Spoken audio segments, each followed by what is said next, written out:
Welcome back to the Georgia First Show. Today we're talking about something that you were not told in school, but you should have been. We're talking about the Federal Reserve System, and our guest today is Mr. John Campbell. John, we're talking about the Federal Reserve Bank, Federal Reserve System.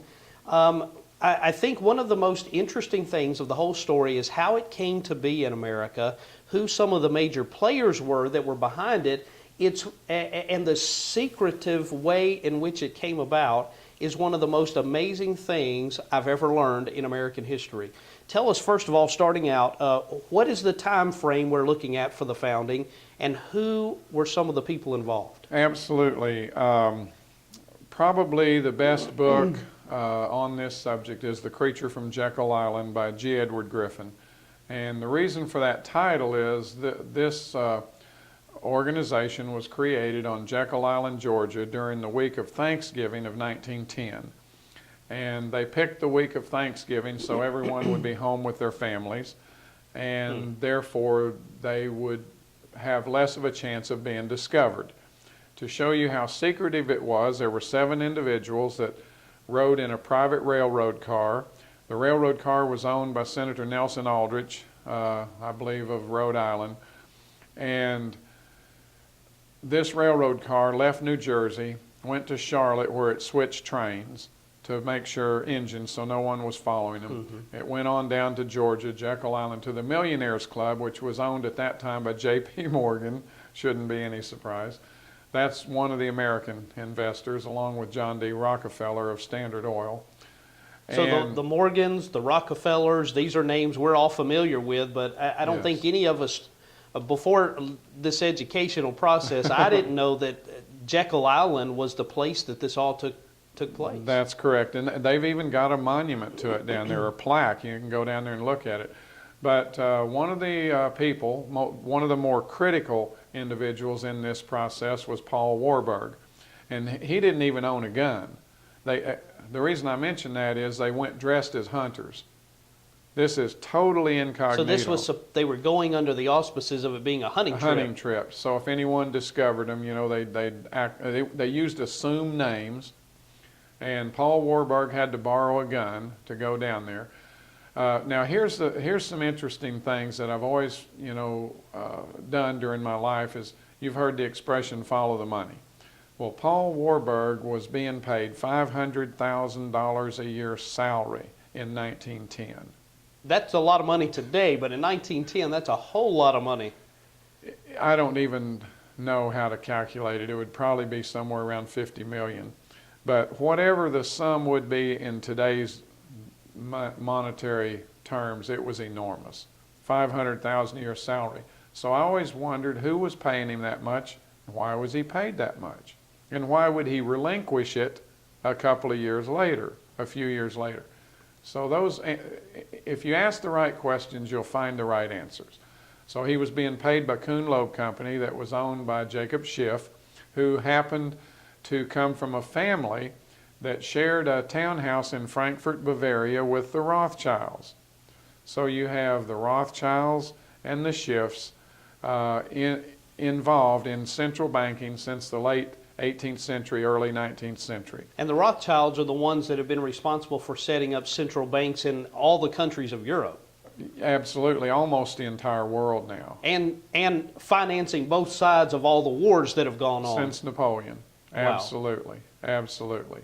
The war is very profitable, and governments need lots of money when they're at war. One of the things I learned the hard way was, you know, Jacob Rothschild in Paris was loaning money to Napoleon, and Nathan Rothschild in London was loaning money to the Duke of Wellington. And eventually they decided to determine the outcome of the conflict, so they cut off funding to Napoleon. And that's why Napoleon wrote the letter to Thomas Jefferson, and we got the Louisiana Purchase for 3 cents an acre, the greatest real estate buy in the history of the world. Yeah, because he needed money. He needed money to operate his war. And so these little facts will make more sense as we go along. But absolutely.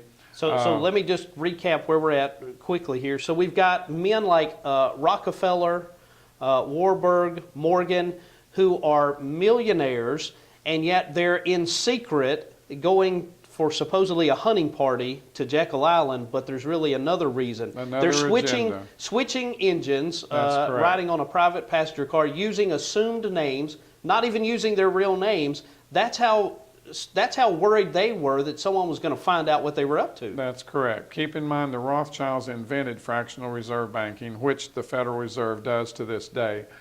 It does involve the creation of money out of thin air. Which is the reason so many of our banks in Henry County and all over Georgia have collapsed and fallen apart. That's correct. And let me go back and also mention that Nelson Aldrich, who owned this railroad car that they went down on, had a daughter, Louise Aldrich.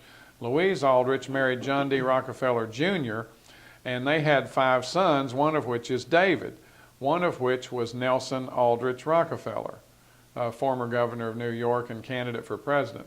So you see from those little bits of trivia how this flows through the system from the beginning.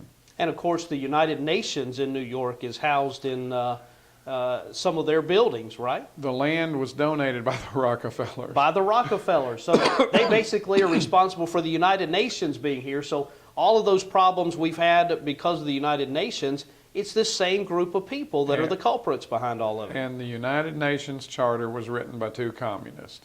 Alger Hiss, a Soviet spy in the State Department under Franklin Roosevelt, and V.M. Molotov, who worked for Joseph Stalin. Wow. So, and that's for another day and another time. So they met there on the island. Yes. Just briefly, in about a minute or so, what did they do while they were there on the island? Well, they created the mechanism for the Federal Reserve System and had the law written. Everything was ready to go. And of course they had some problems. We won't go into the details because it would probably due to time, but they were going to try to get it passed through the House and Senate. And of course they didn't get it through the Senate as they had wanted. They managed to get it through the House, but it took them 3 years to get it through the Senate, and then it took them a very unethical, if not illegal, definitely immoral method of getting it through the Senate.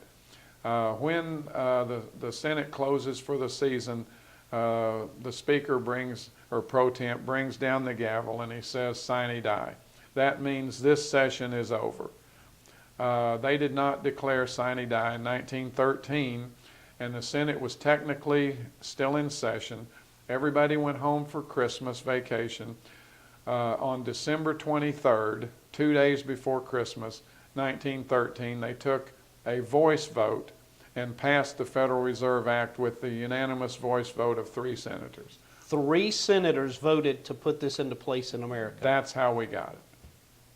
That's just, you can't make a movie and make up this stuff. It's just too incredible to believe. That's 3 correct. Senators put this into America. Into effect. Wow. Well, the thing, I've got to have a minute to close, so we've only got about a minute left here, John, Right. really. But what's the significance of this? What is it doing to destroy America, and what do we need to do to get rid of it? The significance is it creates debt which cannot never be repaid. Mm-hmm. And therefore people are enslaved by the graduated income tax to pay interest on a debt that can never be retired. So basically the ways that we create debt are war and of course socialism or Marxism, and that is why you see so much of both. So it does impact our everyday life, and it will impact your children's life and grandchildren's life. Wow. So we absolutely have to find a way to get rid of it. Congressman Ron Paul from Texas has introduced a bill over the last several years there in Congress, which is the first step, which is to audit the Federal Reserve System, Right. to show them to be the fraud that they are. And then, of course, hopefully that will lead to the undoing of the Federal Reserve Bank. If enough people get this information and understand it, it will be revoked, their charter. That's the secret. Wow. Well, we'll certainly hope that that's what happens. And that's pretty much going to do it for this show. John, I want to thank you for coming and being a guest here on the Georgia First Show. And Sure. We're going to have John back. We'll talk about some other things. But, of course, this show is brought to you because of our sponsors. And I hope that you will let them know that you appreciate their sponsoring here on the Georgia First Show and all of our programming here on the new Channel 22. But one of our sponsors is Professional Auto Service there on Jodico Road here in Henry County. There they can take care of just about any kind of automotive need that you have right there in-house. They have all the equipment, all the technicians that know what to do and can do it for you right there. Professional Auto Service on Jodico Road. James and his wife Amanda are good folks. They're good Christian business people. You can trust them. You can take your vehicle there and know it's going to be taken care of in the right way. And so I encourage you to do that and just stop by and let them know you appreciate them sponsoring the programming here on Channel 22. Till next week, though, I'm your host, Ray McBary, reminding you it's not Atlanta, not Washington, but Georgia first.